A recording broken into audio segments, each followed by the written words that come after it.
Today I am making APAPA, a traditional local delicacy from KOGI State, and trust me, this one is so delicious.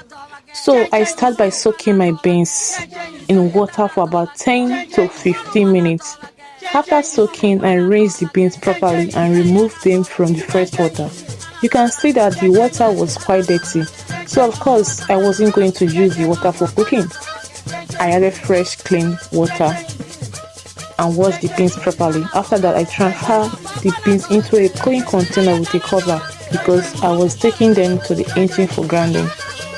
I also added my fresh pepper and onion. I use scotch bonnet pepper because I like my APAPA with a little bit of heat. Oh, you will love it. Everything was ready, so I covered the container and handed it over to my baby girl to help me take it to the grinding engine. But before she left, she had to get the fire ready. Of course, you can see when she was getting the fire ready. I had to remind her when she was going. I have to remind her again. Of course, I give her money, 200 naira to grind.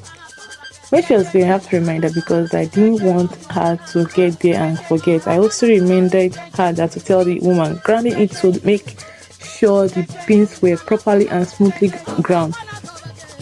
Not rough or half done. So while she went to grind the beans, I started cleaning the environment and preparing our cooking area. We set up the charcoal fire. As you can see, the water was already heating up, and finally we are back with our properly ground beans. Now let's start preparing the APAPA. Of course, let's start.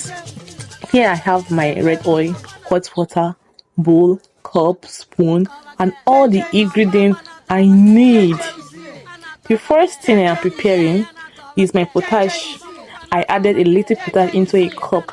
I pour hot water over it so that it could dissolve properly. I allowed it to dissolve and settle for a little while before adding it to the grounded beans. While that was settling, I brought out my salt and the nylon I was going to use to package the APAPA. Oh my, it wasn't fun anyways. Actually,